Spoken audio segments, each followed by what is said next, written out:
Hey guys, it's me, Travis with DFSkarma.com, bringing you a weekly podcast focusing on the Jock market platform, JOCMKT.online. If you don't have an account yet, sign up. Like I said, JOCKMKT.online. Use promo code KARMA, get you that $100 deposit bonus match. And also, as you see on screen, it's a $100 money back guarantee. So if you deposit $100, you get $100 match. Now you have $200.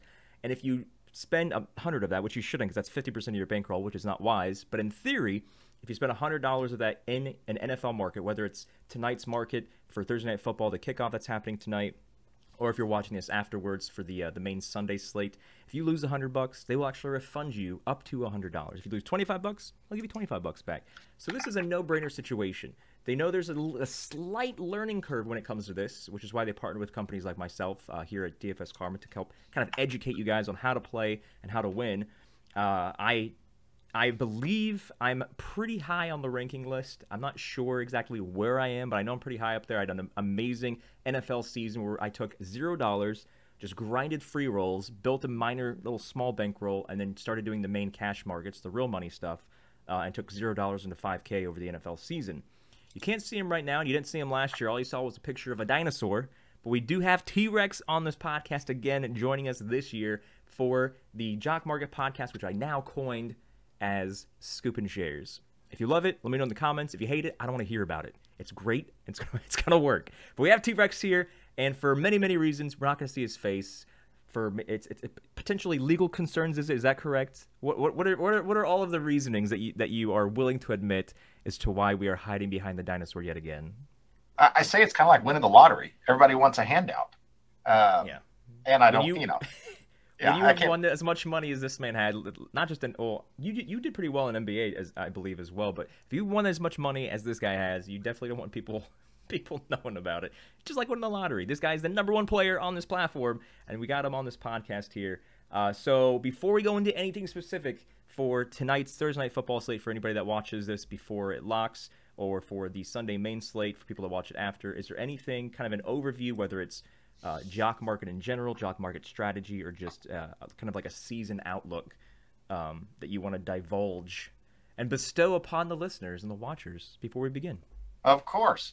Yeah, I think the biggest thing is you've got to know what type of market you're in.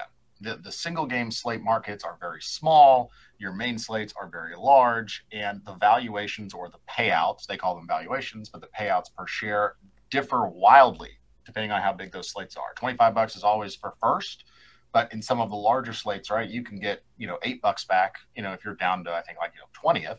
Whereas in the small slate like we got tonight, $8 is sixth, and half the players are returning a single dollar. So I think you always got to pay attention to that, because your strategies will change whether you've got 200 players in the slate or 24 players in the slate. So I think that's the first one. The second one, which I think people forget, is $1 is always the minimum return. Last night was their first time they're doing a multi-week contest, right? So last night was a week 1 and week 2. So you're going to get 2 games for each player. There were dozens of players that went for no more than $1.10. And so if you're going to get $1 back, you're only risking 10 cents a share. And so you got to keep that in mind. It's not like you're risking everything there. And so if there are players that are going for under $1.50, I almost want any player that's at least starting and has 2 working knees for $1.50, because all I got to do is score 1 touchdown. And if they return $3 or $5, that's a pretty good payday. Even if it's like 1.75 working knees at $1.10, I'll take a little bit under 2 working knees. Absolutely.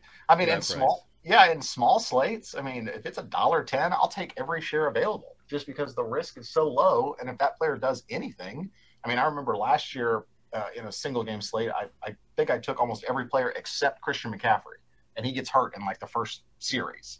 Well, he obviously plummets to the bottom, but then you got all these just rando scrubs, including backup running backs or, second, third string tight ends. All I got to do is make a couple of catches. And, for example, tonight, Cooper Kupp is going to go for over $20, almost certainly. And so he's got a $5 upside with a $20 downside, or 19 if you forget the dollar. Sometimes that's just too risky. And so if you've got a small bankroll, you can buy a lot of shares for a guy for $1.50 and risk very little. But you go all in on somebody like Cooper Kupp, and either he doesn't have a great game or he gets hurt, and you're in trouble fast. Yeah, so that's kind of something I wanted to harp on as well is that so yeah, just like TRX was saying that this is the only DFS platform that it is impossible to lose all of your money that you have, I don't know if you say wagered or have active at any given time, because no matter how bad the player is that you have shares of, even if they have negative points, you will still get $1 back per share. So if you bought them at $3 a share, you're only gonna lose $2 per share. Now, for people that are watching this and they're like, before you guys start talking, what is this and how does it work? The bare bones essential of how I explain it to everyone in our Discord community and everybody else that tunes into these podcasts is it's you just are buying shares. So using actual money of buying shares of a player. If you buy one share of a player and they outperform their projections, so if they're projected to finish, let's just say sixth overall out of all of the players for tonight. So right now, I'm just looking at the screen. Looks like Gabe Davis is number 6. So Gabe Davis is projected to finish 6th in fantasy points scored out of all the players. If you buy him at a value of $6, of where his payout would be for the $6 finish, and he finishes 5th overall, you win. You're not competing against anybody. Yes, there's a leaderboard. Yes, people like to see who has more profit than others. And yes, you're going to see T-Rex up at the top 99 times out of 100, probably 100 times out of 100 this season. But you're not competing against T-Rex. You're not competing against myself. You're simply just trying to get player shares that are going to outperform their projections. And then something that T-Rex just mentioned earlier as well, if you think everybody's going to say Josh Allen's the lock, he's going to score the most points. Even though I may be in agreement. You know what I'm trying to say. Even though I'm agreeing with you, Josh Allen right now is probably going to score the most points just based on what we perceive as the outcome of this game. If you buy shares of him thinking he's going to get paid out $25 a share, so let's say you pay up to like $18. You buy shares of $18 and he's going to finish first. Every single share I'm going to get $7. Let's say he gets sacked on the first play and busts his knee and then is out for the rest of the game. You do get paid $1 per share even if they finish in negative points. But if you pay super high prices for these people that are the common knowledge finishing at the top players, I mean, you're gonna be your bankroll's gonna be liquidated relatively quickly. So you can have shares of Josh Allen. You can have shares of Cooper Kupp. You can have shares of the no-brainer. These guys are going to finish number 1 and 2. But it's all about how much you pay for them. You kind of have to, keep that risk there. Like, okay, for Cooper Kupp finishing second, he's going to get paid out. If he finishes second overall in scoring, he's going to be paid out $20 a share.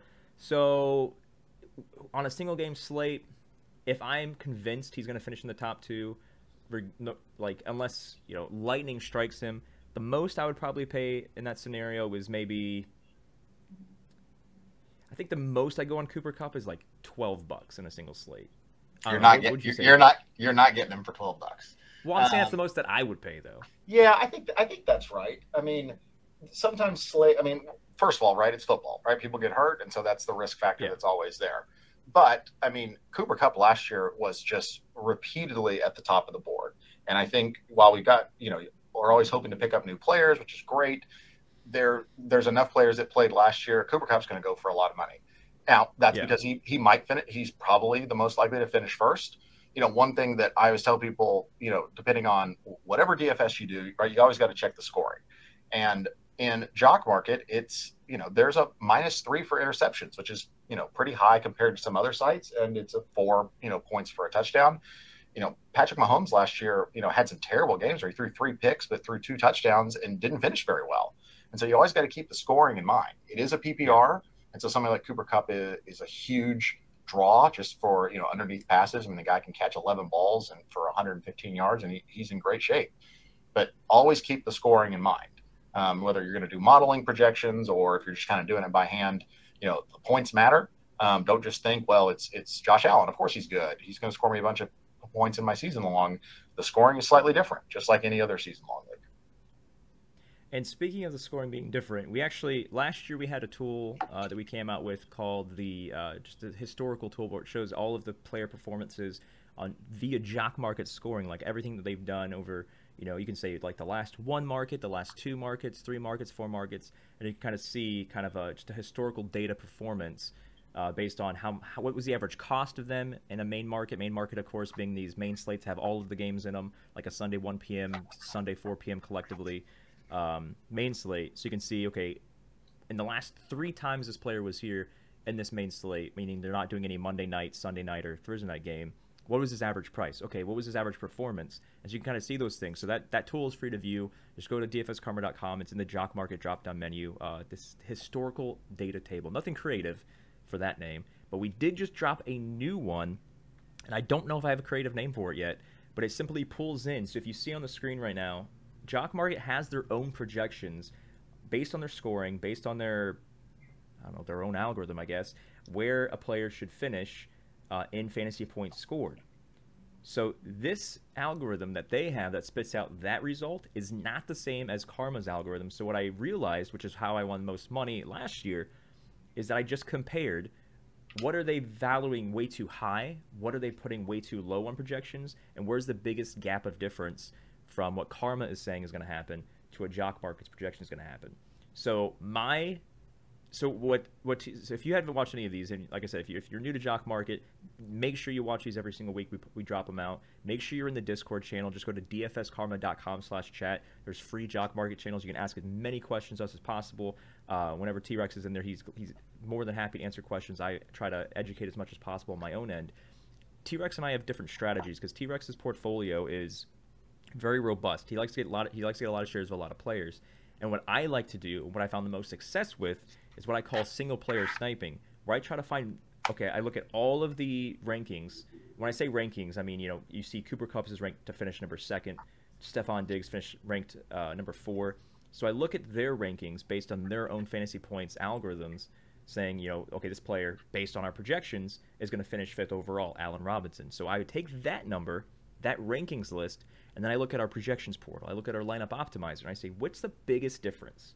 So, which, I mean, I can do that on this podcast right now and look at that. But as an example, if they have Gabe Davis as 6th in fantasy point scoring, I look at our optimizer and he's 10th. I'm not going to worry about that because if he's going to finish lower than what they're saying and he's already projected, he's probably going to go at a higher price and makes sense. What I try to do using the lineup optimizer and the projections portal on our website is I try to find players that are really, really high compared to Jock Market's ranking. So let's just use Gabe Davis as an example again. If I check the lineup optimizer and it says Gabe Davis is projected to finish 2nd overall, which is not the case, but in theory, if he's projected to go 2nd overall, which is a $20 per share finish, then I'm going to target the crap out of Gabe Davis because the people solely using Jock Market's projections are not going to pay enough for him with that knowledge. So I can give a little bit cheaper, and I have that huge ceiling, I guess, of opportunity for him to finish really well. And that's pretty much the main strategy I used last year to turn 0 to 5,000. Just what's the biggest difference? Throw it up, compare it to Jock Market, and then just focus solely on that player. Of course, I had other players that had other, like the 2nd biggest difference, the 3rd biggest difference, because if that player did somehow go for an insane amount of money per share, I'm like, all right. Clearly, other people are onto this guy. Let's move to the next one. But now let's go to T-Rex here, and aside from that, my single player strategy, which is kind of what I mean, I can in theory follow the T-Rex method and do the large robust portfolio, but I just I don't know. If it's not broken, don't fix it. That's what I say. So because I did so well last year, I'm going to keep running the single player sniper strategy. But T-Rex, kind of touch on your strategy overall, and then how you're attacking this Thursday night market here. Yeah, I mean, it's funny. I mean, I think you and I have talked about kind of some strategies. I've got my own spreadsheets that I do my own calculations, but I do exactly the same thing, where I basically call it my delta column, where it's what are they being ranked at on Jock Market and what do I have them ranked at? And the guys that are green, which are, I'm ranking higher, those are the ones that I target. The ones that are low, I typically avoid, just given the pricing. And I think you made a great point on, Jock Market has its own algorithm when it's projecting their points and where they're going to finish. That algorithm is notoriously bad. And what's even worse, which of course is, I mean, anybody that tries to rank 24 players in a slate, you're never going to get that exactly correct. Right. But what's even worse is in game, there will be a price per player that is, kind of always adjusting every second based on what's happening in the game. That is even more unreliable. And people will often use that as kind of their buying and selling. And I would just tell you, ignore that thing. I mean, it can be useful to know kind of where, if you want to buy or sell players, where everybody else seems to be focusing. But that thing doesn't matter until the game is over. Those will then readjust. That's like the one thing I tell Jock Market, of course, our partners, and I talk to their top dogs all the time, and I was like, that number is the most useless number on this entire platform. I don't even know if my eyes ever made connection with it, just because I know that it's pointless. What's that number called again? What's their official name for it? It's like the live. I think it's the fair player value, right? Yeah, something like that. Because another one is, like I've got it up on my phone now. And so like if I just click on Josh Allen and it pulls up his actual player card, you'll see at the top that they've got, his pre-rank, his projected, and then a suggested number. That's usually the number that people will kind of key off of when they're placing their IPO bids. That can be very useful because most people, if the current IPO price is below the suggested, people will tend to kind of keep bidding at it. Yeah. I love that number because that gives me a great insight to where approximately the IPO is going to be. Now, it's not perfect, and you kind of have to use your own, sense and your own calculations or historical value, like we've got on Jock or on DFS Karma. But that can be a good kind of indicator where people seem to they're going to probably be IPO bidding this person, which is right now it's at 17. So you got an $8 upside for 25 and a $3 upside for a 20 return, but a whole big negative in case something goes wrong. Like you said, he gets hurt, those interceptions, etc. And I would say that, often in season-long, quarterbacks tend to score the most points. I think they score a decent amount on Jock Market, but for me, it is wide receivers and pass-catching running backs. Those are the people that I want. I want people with the ball in their hands that can score, especially on the catches with the PPR. And that's people that I tend to focus on. So, for example, on Thursday night for tonight, loving Cam Akers. I think that, the injury issue with last year, there's kind of some unknowns that might depress some value. But I think that that's got a huge deal. I think Zach Moss, as long as he doesn't go too expensive, James Cook, like those guys I'm always targeting. But just like anything, I don't care how much I love a player or how much I hate a player. There is always a price I will take them at. And so if that price gets too high, even if I love them, I'm not getting on board with that. And if the price is too low, even if I think that player stinks, might as well throw $1.25 at it for 25-cent risk that they might do something crazy, especially in week one. Week one is the biggest unknown. I think that's the best value if you could try and key on some guys, because most people are going to just take the chalk, right? They're going to take the top 5 guys. They're going to bid them and hope to do it. But I like the single player sniping thing. People that have talked to me about, taking a lot of shares of a lot of players can get themselves into trouble because only one guy can finish first and only one guy can finish second. And so you might make $500 on one player, but you lost $800 on another, or 50 or 80, depending on whatever your budget is. You can get yourself upside down, even if you happen to have the top 4 guys. Right. So if you, just like I said, if you've made it this far into this video, into this podcast, and you've never played Jock Market before, you're just like, I'm gonna put the time in, I'm gonna learn this, I'm gonna watch these guys, they clearly know what they're doing, they won an insane amount of money last year collectively, or even individually with T-Rex. But if you made it this far and you still never played before, and you're like, okay, I'm interested, I kind of understand the strategy now, how does this work when you're actually doing things on it? So with everything DFS, with the lineup-based stuff, with the prop stuff, you can plug in lineups anytime during the week as soon as the contest opens. You can lock in prop plays at the same time, any time of the week as long as they're available. This is not that kind of deal. This is a strict, it opens roughly, for the NFL, it typically opens, the window to start bidding on players opens 2 hours before lock. I believe, 2 hours roughly for NFL. Does that sound right? Yep. Yeah, oh yeah, so bidding opens at 6 p.m. You see there at the top. Bidding opens at 6 p.m. Eastern Time, and the game tonight is 8 p.m. Eastern Time, so 2 hours before lock. And so from 6 to about 7:58 p.m., it's never exact, it's always like 2 minutes before. From 6 to 7:58 p.m., roughly, everybody is bidding on players. So let's say, okay, Gabe Davis is going to start at $1, Josh Allen's going to start $1. They all start at $1 until people start bidding on them. I highly recommend, unless you are short on time, unless you have something to do, bid on a player, bid the maximum you would actually pay for them. That doesn't mean you're actually going to pay that. It's the same, I call it eBay rules. If you've ever bid on something on eBay, the exact same. If I said I'm going to pay $20 a share on Josh Allen, and the next highest person, which I'm never going to do that on Josh Allen, but just an example, if I say, okay, $20 a share on Josh Allen, and I want 10 shares, and the next highest bid is $5, I'm not paying $20 a share. I'm paying like $5 and a penny, because that makes me the winning bid. It's the same thing how eBay works. So if you're short on time, you do not have to stare at your phone during the lock period. You just bid your max, and then check your phone after lock and see if you actually won anything. If you didn't, I mean, you didn't overpay, so it's a win-win. You're not going to make profit, but you didn't overpay beyond what you wanted to do. But if you are available and you have your phone in your hand, or you're on the desktop version, as I have pulled up on the screen here, and you are available around that 7:58 p.m. lock, or I think lock for Sunday it's like at 12, I think. Yeah, they changed it. It used to be an hour before. Yeah, well, tonight is at least for I'm Central, is 7:20, so it's basically right up to kickoff. And you're exactly right. I mean, if you have the time, if you're available, and frankly, you only need to be there like the last 15 minutes, because it locks. For me, it's like the last 3 minutes. Yeah, and like you said, it says live trading starts by 7:20, which means the IPO will end approximately at 7:20. But you're right; it typically is a minute or two before. I actually like that kind of unknown, because it prevents people from like doing mass bidding at the last second to grab somebody. Yeah. But if you're, you want to bid your max you're willing to do.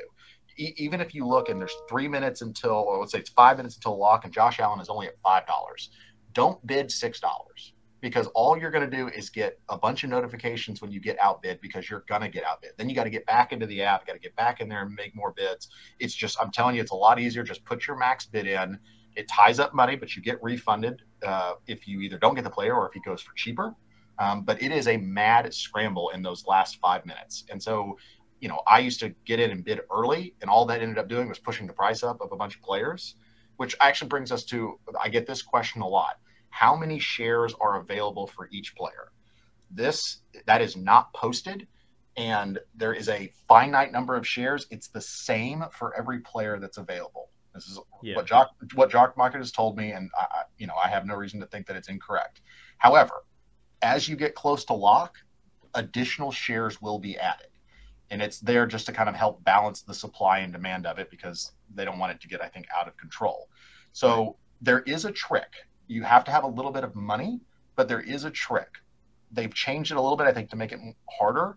But what I typically do is I go to the very, bottom player that I'm interested in, because I'm not going to fake bid on a player I don't even want. And I will type in, as soon as the market opens, $1.01, and I will attempt to buy 1,000 shares. And previously, before you hit bid, it would tell you, hey, there's only X number of shares available. It was the perfect workaround to figure out approximately how many shares they're going to be. Now you actually have to hit the bid button, and it will just give you an error. It says you're trying to bid 1,000 shares. There's only 125 available, or whatever it is. So that is a trick. Granted, you're going to have $500 if you're going to try and bid 500 shares. But generally in these slates, I think there's approximately 100 to 300 shares.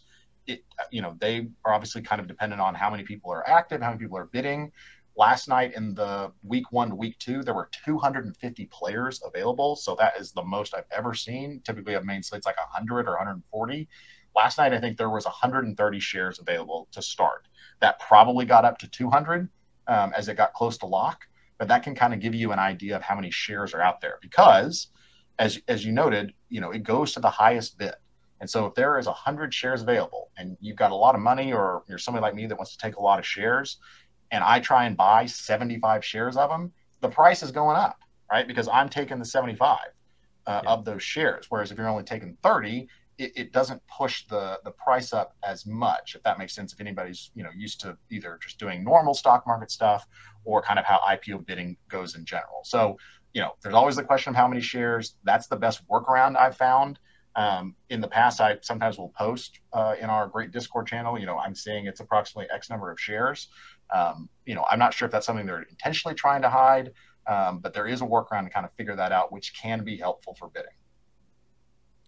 Touche. I'm glad you mentioned the start time, because I know it's 2 hours before, so I was like, oh, it's 8 p.m. But then, I just pulled it up on the screen right now, and live trading starts by 8:20. So I said 7:58 p.m. is when lock happens, because I thought it was an 8 p.m. lock. But because it says 8:20, I'm guessing 8:18 p.m. So yeah, roughly 2 minutes before, and there is no countdown, so it's always within like it could be quicker by 60 seconds, it could be longer by 60 seconds, maybe it can lock exactly at 8:20.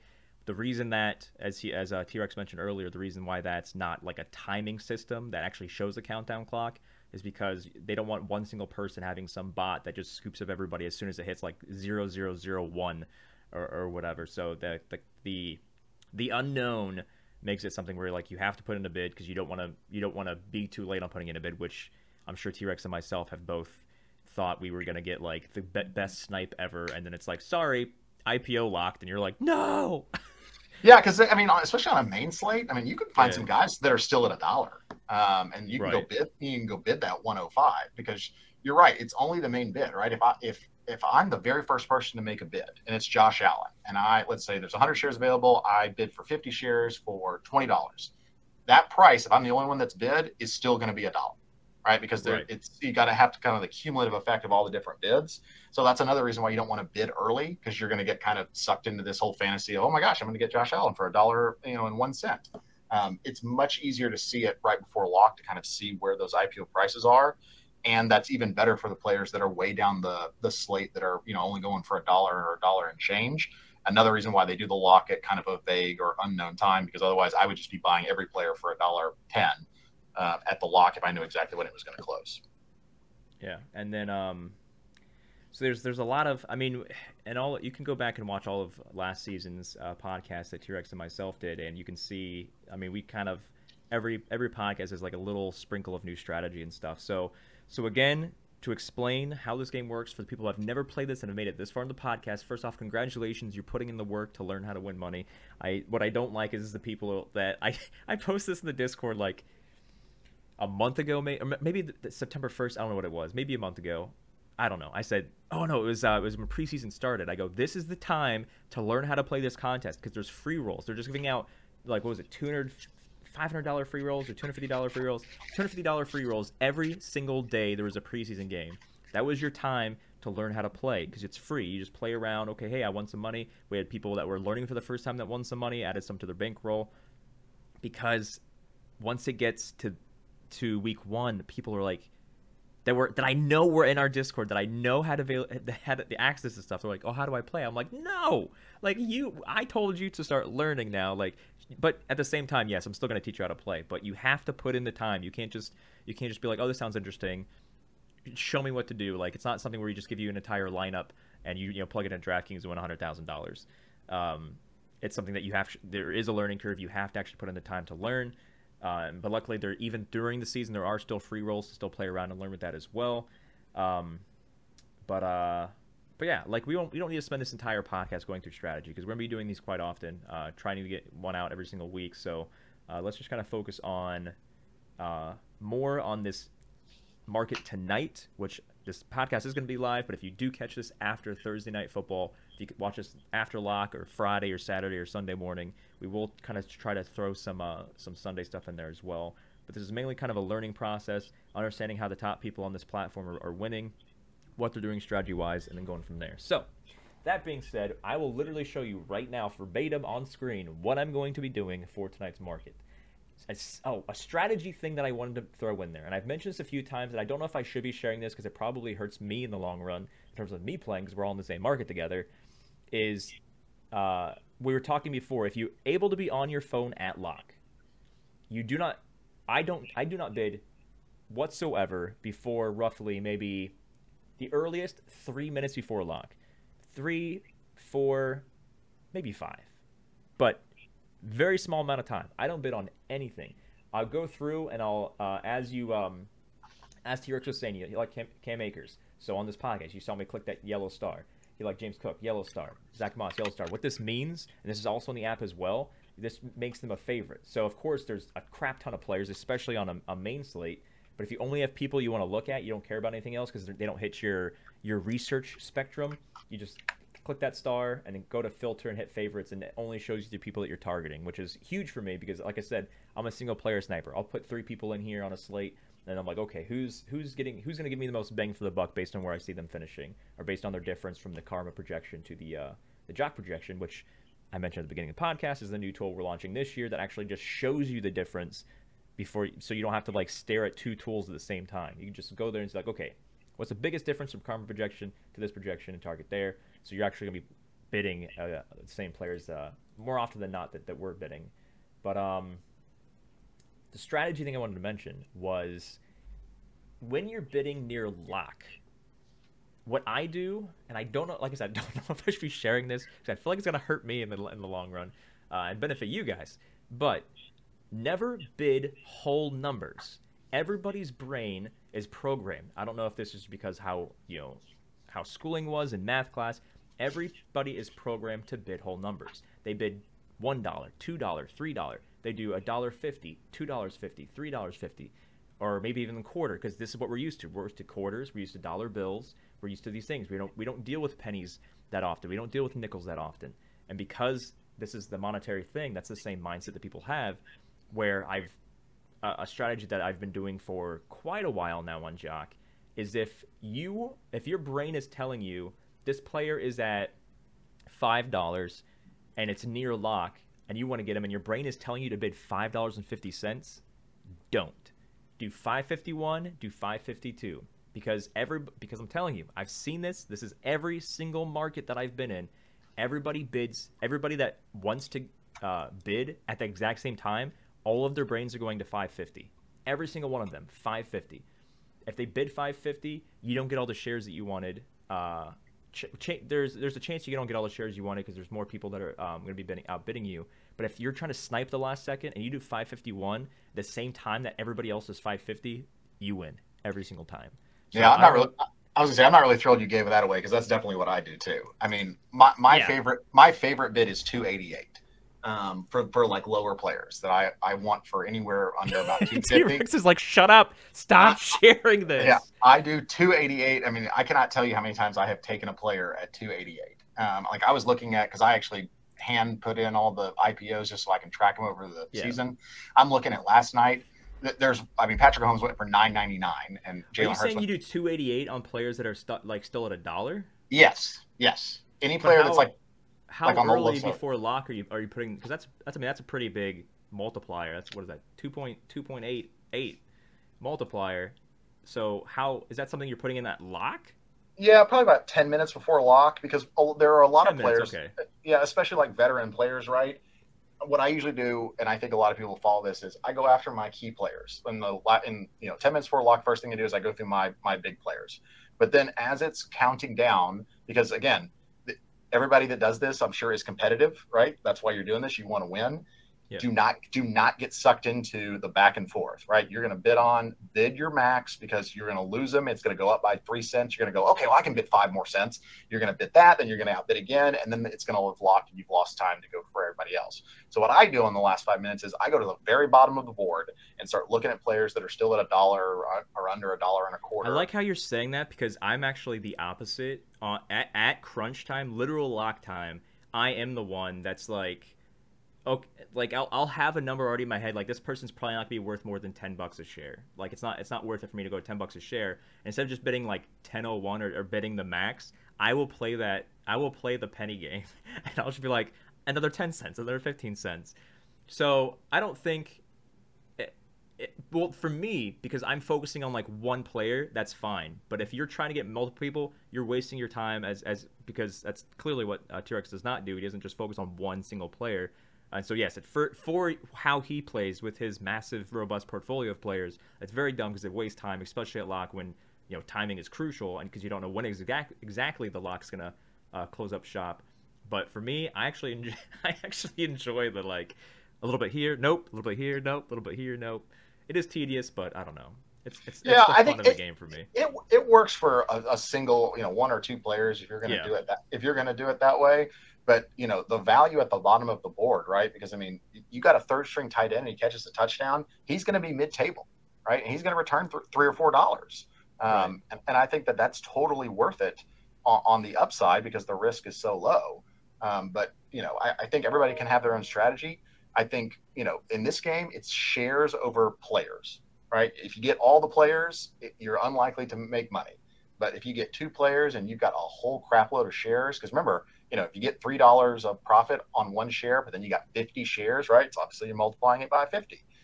You got the same risk, of course, but if you hit on a player, and it obviously depends on your bankroll, but having 10 shares, 50 shares, 100 shares, 200 shares, whatever the max might be, I mean, that's how you kind of do your force multiplier.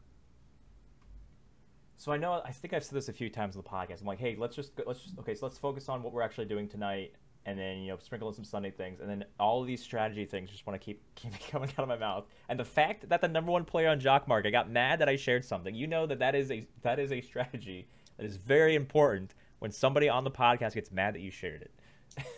Yeah, and we've got. We'll be doing this all season, of course, because we haven't even discussed the in-game trading. If this is your first time, you're buying players at the IPO, but then it goes live where there is buying and selling, and then there's shorting of players if you think they're overvalued. We will have plenty to talk about this season. I will definitely recommend that is something that's part of the game. If this is your very first time playing it, I would recommend do not go into that realm yet. For baby step #1, bid IPO. If you get somebody, hold on to the end and see what happens. Don't go too crazy on the bankroll, especially if it's your first time.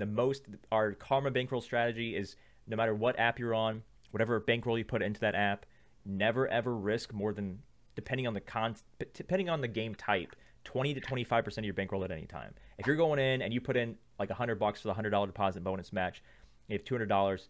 Do not go in $200 on shares, because if that person gets hurt, then you literally have zero, or you don't have $0, but you have almost $0 left in your bankroll. But do take advantage of the $100 money back guarantee. If this is your first time playing, take advantage of that. Make sure that you are spending at least $100, because if it all goes to crap, you will get refunded that $100. So that is your time to buy, in T-Rex's example, buy 100 shares of a player at $1, and let's just say he gets a fourth quarter touchdown, and boom, now you have $500 in your bankroll.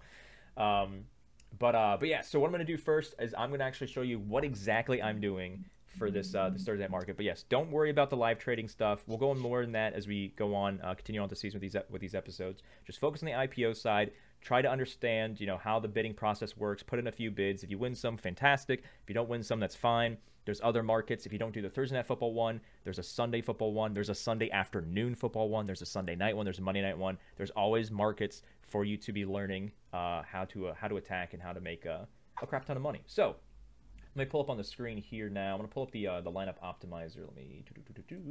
There we go. I think it's on the main slate. So let me flip over to the showdown. So this is all I did last season that turned 0 into the 5K. So you go to the optimizer, or you can do the projections portal. You go to the single games showdown. You click on the flex because you don't want to worry about captain scoring too much. It doesn't really change much. Just click on flex. And then you see here, every single player is ranked by where they're supposed to finish on the in scoring. They do have kickers in here, so you just have to ignore the kicker spot because there's not kickers in Jock Market, but everything else is there. So we see, Josh Allen, Cooper Kupp, the same thing happening with the Jock Market rankings. So let me go real quick. So we have Stafford, Diggs, Robinson. So I'll go Stafford, Diggs, Robinson. I'll go back over here. Stafford, Diggs, Robinson. And you see here that Stephon Diggs is actually ranked number 3. So on Jock Market, he's 4, but here he's 3. So that is a difference, but that's not a big enough difference for me to be concerned about. Gabe Davis is right below A-Rob. I believe that's the same. I'm going back and forth between windows here. Yeah, and while you're doing that, they do have all the players ranked, right? Like pre-ranked. Yeah. Those can change up until when the IPO opens, which 5 p.m. tonight. It's 5 p.m. Central, 6 p.m. Eastern. Players can also get swapped out, right? If a player is inactive or for whatever reason, I've seen players drop out kind of the few minutes before the IPO opens. Once the IPO opens, those players are there. And certainly on Sundays, right, the market can open and a player can get ruled out. He's still there. So make sure they've got their own news updates on there. Just make sure you're keeping that in mind, because if a player is ruled out and then you bid on him, you will not get a refund. There are times when a player can get ruled out after the IPO locks where you may get a refund. It's not a hard and fast rule from Jock Market, but they do try and take some fairness into account. But if you bid on a player and not going to play, you kind of already pooped the bed. Pooped the bed. So that is actually, I don't know if we will continue this scooping shares into the NBA season and focus on NBA stuff, but that's something that is extremely risky, but has paid off. I mean, it's paid off the same amount. It's pooped the bed, but yeah. So like LeBron James always It's hurt. questionable every game. Every game Always he's hurt. questionable. Yes. And because it's an unknown, because it locks before this news comes out, typically he would go for maybe, let's just say for just argument's sake, he'd go for like $11, $12 a share, depending on the kind of slate and how many teams are playing. But because he's questionable and people are afraid that he's going to pay out $1 a share, he may go for half that, like $6, $7. So the most you're risking is $5 a share. And I'll be like, I'll be like researching everything I can. Like, man, like, is he leaning towards playing? Is it not going to happen? How many minutes is he going to get? And so often that there's be these players that can easily, if they play a full game, easily be number one on the slate, which is $25 share payout. I'll be like, you know what, I'm going to risk it. So I'll buy like 20 shares max, like 10, 20 shares, depending on the price of it. And it's paid off where they've played and they've, finished second. I'm like, holy crap, I just made like $500 by taking that risk. Or I'll do it and then I'll be like, nope, he doesn't play. I'm like, great, there goes $150 out the window. But yeah, definitely pay attention to not bidding on people that are not going to be playing. So I did pull up the lineup optimizer. On the single game slates, it's extremely difficult with NFL. It's a little bit easier with NBA. Extremely difficult for NFL to see a massive difference in the projections. There are players that are, I think Jock has Singletary higher than Akers. We have Akers higher than Singletary. I just mentioned earlier they have Stafford higher than Diggs. We have Diggs higher than Stafford. So there's only that small margin. So there's not anything that's like a huge, oh my gosh, this is a no-brainer. For the main NFL market, I'm pretty positive there's going to be some people that will be standing out because there's so many more players spread out, so many different fantasy points as well. So for this one, we had T-Rex mention Cam Akers. He is, there's a one rank difference. So it is somebody that the optimizer strategy doesn't hate. James Cook and Zach Moss. For me, when it comes to single game slates, especially with NBA, but with NFL as well, I don't really focus on anybody below the top 10 in rankings. So what I do and this won me a ton of money at NBA as well, is I'll be like, okay, in the top 10, what's the biggest? If I can find somebody that's got a miss rank of 3 in the top 10, they're easily my lock play that I'm going to be focusing on. But I don't know if I mean, I'll probably, just because T-Rex said, I'll probably look at Cook and Moss as well. But I mean, maybe I'll get a player that may get like a few snaps at the goal line or something, but I don't know. There's nothing for this market that's extremely sexy. So maybe I will pay up and try to get somebody who I know is definitely going to finish in the top 4, because even if I get Stephon Diggs thinking he's going to finish at 4 and he does finish at 4, unless the bid is insane, I'm still going to make profit on it. Because nobody's gonna, what is $4? $12? There's no way that Stephon Diggs is going for $12. I may be wrong, but I don't think it's going to happen. So you still can get profit even if they finish where they're supposed to finish, unless you guys go crazy in the market and screw everything up. But yeah, because you can screw the market up. I mean, I have seen times where, like I said, my Christian McCaffrey one, I mean, I think he went that game for like $22 or $23. I mean, it's leaving like a $2 upside with entire downside. Yeah. And he got hurt, and people took an absolute bath over that. So yeah, you got to be very careful, which is why, especially for week 1 with all the unknowns, I love the bottom slate of players. I mean, I will get a ton of those guys just because the risk is low and they just need one. They just need one play. So we have poop in the bed and we have taking a bath. I love these. I love these T-Rex terms. What are they gonna do today? He's gonna take a bath. Oh nope, he pooped in the bed. I don't know. I like it. So beyond the players we just went over, before we flip over to the main market here and see if there's anything that jumps out immediately to us, not going to go too much detail on that. You can jump in the Discord, like I said, the free Discord. We could talk about the Sunday slate a lot more often. Is there anything else? And is there anything in the top 10 that jumps out at you as something that you want to focus on, or is this week 1 single game slate a cheapo only target kind of market? No, because I think it's top heavy. I mean, even once you get to, I guess it's 12 would be halfway, but even if you start getting to 11 with McKenzie, Henderson, Ben Sco, you got Crowder, a lot of those guys are just absolute unknowns, especially with week 1. We don't know what usage are, but the unknown is where the value is, in my opinion. And, a lot of people, if it's their first time or they've got that money back guarantee, so they've got some money to blow, they're going after the big guys. And that tends to push their IPOs up usually too high for what I want to do. If there's if Cooper Cup is below 17, I probably will get in on that. I always like to have at least a couple of spots that they can go up. So if Cooper Cup's 17, he only is making money at first or second. That usually is a little dangerous for me. I usually want to have at least 3 up there, and which is why I usually am not bidding on the guys at the top, because they're going too expensive and the risk is too high. But I love people like Dawson Knox, right? Because Dawson Knox could get a single point in this game because he's going to have 1 catch, for 2 yards, or he's going to get 2 goal line touchdown passes, and that is, I think, super useful. It's got a little bit of risk there, but I like players like that. Same thing with Higbee, because people follow the pre-ranks for better or worse, and you can use that to your advantage. All right, so the ones that were mentioned by T-Rex anyway, we got, well, besides Higbee, I didn't click on him, but Akers, Knox, Cook, Moss. For me, because there isn't a massive difference in the optimizer for the single game showdown tonight, for the optimizer to the Jock projections, I probably will play the lock game. And if I see that Cup is whatever Cup's price is, like a minute or 2 before lock, like, okay, I think this makes sense to get shares of him around that price. Or the same thing with Allen. So it's not that I have a predetermined number in my head, because I don't have enough of a difference to like write him down as, yes, this is my target. So I typically, when that happens, I'll just play the lock game and be like, okay, who is at a price that makes sense for where they should be finishing? Because I can't predict what their IPO is going to be at lock. I can't predict how many people are going to be bidding on this player, how many people are not going to be bidding on this player. So that's what I'll be doing tonight. I'll be doing the lock dance, or I got to figure out a better term for that. Yeah, I think a great pivot, and for me, it always depends on the IPO, is Allen Robinson, because Gabe Davis is right below him. I think people find Davis sexier than Allen Robinson. I mean, Allen Robinson hasn't done anything for the past couple of years. Cam Akers has got some sexy name appeal to it, and some of the tight ends as well.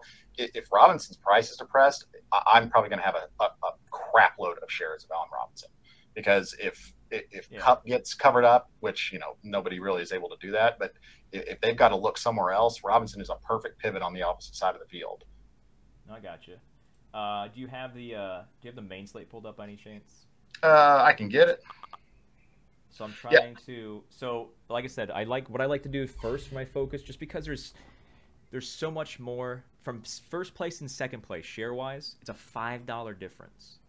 So the people that finish in the top 5, each level you go up on where the player finishes, where they finish 5th, 4th, 3rd, 2nd, or 1st. The amount of money as you go up even one more it's so big. That's why I love focusing on the top 10 as a top 10 potential finishers, as opposed to somebody in the bottom, which, yes, if you get an insane amount of shares, you can make an insane amount of money. But if you're not going to get like hundreds plus of shares of somebody, that's kind of why I like to focus on that top range. Because if you get somebody that finishes at $2 a share, and then 10 ranks above that, he finishes and gets $3 a share. Man, he just went up like 10 different spots and he only made $1 difference. So you have to get a large amount of shares for that to be worth your bang for your buck, which of course T-Rex does with his portfolio, his robust portfolio. But if you're only going to get a few shares, I mean, you can do that. It's still making money. But if you want to actually have like a quicker return on investment, I guess, focusing on the top 10 for single player sniping like I do, I'm going to do that right now. I'm going to just look at, man, this is super QB heavy. Yeah, it's always QB heavy. And, for main slates, one of my favorite things is finding quarterbacks in the middle of the table. I mean, people like Davis Mills and people like that, all they have to do is have a pretty serviceable game. They're never going to go for very much money. And if they have a serviceable game, you're in good shape. And if they have a great game, you're killing it, because you're exactly right. Having the player that finishes first gets you the most money. It's the best way to make a huge amount of return. They typically are the higher price, so they carry the most risk. But it's all about, for me, it's all about volume of shares. And if you get that player that is projected to maybe return $2 and they return 5, or they return 8, or if they have a great game they return like 15, I mean, you're never going to find that in a top player, because they're usually going to be priced pretty close to where they're expected to finish. Yeah, I got you. All right, so I'm going to do real quick. I'm just going to do a side-by-side comparison here. Let's see. So they have Lamar 1, we have him 2. They have JT 2, we have him like 1, 2, 3, 4, 5, 6. So JT is somebody that I probably will not be targeting because we have him 4 lower than they do. So that means we have to find something else here. We have Patrick Mahomes as number 1. They have him as 3, so I'm going to target that, even though that's only a 2 difference. We have him finishing number 1 overall, which is huge because that's $25. Jalen Hurts is the same. Herbert, Murray, CMC. We have CMC 3. They have 7, so I'm going to start him. So if you're like, what are you looking at right now? So I know I have what you see on the screen is the Jock Market website, but I also have our optimizer that I was showing you earlier pulled up. I'm just literally going through the top 10 here and finding the biggest differences. Derrick Henry, not really a difference there. Dak Prescott is way too high on Jock, and then Aaron Rodgers, about the same. So my 2 targets here, based on where Jock has them, is Mahomes and CMC, which CMC, of course, is a massive red flag because this man sneezes and breaks his ankle. Yes, he does. So you got to be careful about that. But the fact that we have him 3rd and he's 7th, that's a 4 difference. That's definitely a target for me. In fact, we have Mahomes number 1 overall, and he's 3rd on here. That's a 2 difference, but the 2 is the biggest 2 on the entire board. So, yeah, that's me going through really quick what my initial targets are. And of course, I'm going to be looking at other ones, as T-Rex said, where you focus on like a quarterback, which they rack up points. Focus on somebody that's kind of in the middle area and hope they just have a great game because of a great matchup and whatnot. But we'll just wrap this pod up with having what T-Rex, any kind of targets that you're initially looking at for the Sunday main market. Yeah, I mean, obviously, I like, using Vegas lines, right? You want games that are supposed to be shootouts. Which you can use by going to betkarma.com. Continue. That's right, yeah. And so, like, the Dallas game, I think, it has a chance to really shoot out. I'm a big fan of Vegas and the Chargers. I think that one could go pretty strong. Obviously, when you have, weak defenses where there's going to be scoring, that is a big one. But, for me on the Sunday slate, I'll do a little bit of prep beforehand, but it pretty much is always on Sunday morning. My favorite trick, and I think this is a great trick if you don't have a big bankroll or if you're just trying to get your feet wet, is who is a player either on the radio or on, Fantasy Pros or ESPN or whatever you might follow that people are dogging. They'll say that, this guy's not going to have a good game, or, he's got a terrible matchup. He's a wide receiver that's going to get shadow coverage, or it's a running back where they're going to stack the box. I always load up on those players because everybody's listening to the same people on the radio or on the internet. People, therefore, will avoid them. Price will get depressed, and the upside is there. So that's kind of one of my favorites tricks. But, yeah, I mean, it's a big Sunday slate. I'll tell you that from, I guess, the week 1 to week 2 market, I had 18 players. I did go a little high on Adams and Jamar Chase and Mixon, but I have a lot of shares of Mark Andrews, a lot of shares of Mike Williams, and probably more shares than I would confess on Hunter Renfrow. Because it's the underneath passing. It's a high scoring game. Those are ones that I really, really like for weeks 1 and 2, which therefore would mean I like them for week 1 too. I just pulled up the event schedule. So the opening, so when you can start bidding on people on the Sunday main slate is 9 a.m. Eastern time, and the lock is 12:30 p.m., so 12:28 p.m. Eastern time. So it's 3.5 hours. The last thing I want to mention, if you do not have time, you're going to a game, you're driving to a game, you don't have time to be there around 12:28, that if you can bid at 9 a.m. once it locks, bid your highest you would ever pay, your max price, your max shares for whatever players you're targeting, and then enjoy whatever you're doing during the day. If you can be on your phone around 12:30 p.m. Eastern time, do not bid. I would say do not bid anything until 12:20 p.m. Eastern time at the earliest, because all you're doing is just raising the prices, and it's going to cost you more ROI. It's going to cost you more just money in general out of your bankroll. So just use that time and see where the action's coming in with players, and then yeah, do not bid until like 10 minutes before lock at the earliest. Any last words from you, T-Rex, before we wrap this up? No, I'm super pumped for tonight. I'm happy the NFL season's back. My accountant's already mad at me for the taxes I had to pay last year. And since you said we collectively won money, I'll be looking for your check for your half of the taxes I got to pay on those winnings. You give me half. You give me half. I'll pay half. Gladly, gladly. But yeah, I hope here's to Carmination being the. I'm pretty sure that we are. I mean, I know you're like the number one player, but I'm pretty sure we're the number one Jock Market content site in terms of like the people that provide the Jock Market content having the most like collective winnings or the highest ranking, whatever. Like, there's nobody that's even close. The only person, to my knowledge, that is Jock Market content as often as we do is Rick Rungood, but he's only PGA, and we don't really do any PGA Jock Market stuff. We're trying to get into that, but I mean, he's a great guy, and he had. Yeah, I make some serious money in PGA. You can lose in PGA if your guy falls apart, but there's money to be made there. If you miss the cut, you're screwed. If he makes the cut, you win. It's as easy as that. Pretty much. But yeah, so good luck for the people that are watching this and able to lock in some stuff for tonight. If you are watching this after lock, don't worry about it. Use some of this knowledge, some of these plays, some of this insight and research strategy for the Sunday market. Hope that everybody's screens are green, which, I mean, who we lying? They're going to be. But yeah, good luck this weekend, everyone. T-Rex, thanks for joining us here, and aiming to do another one of these for week 2 and moving forward. All depends on if T-Rex has bought his own private jet or yacht, and he doesn't have time for me anymore because of all the money he wins. Well, we got a long way to go for that. All right. Good luck, guys. We'll see you next week. Yep, good luck.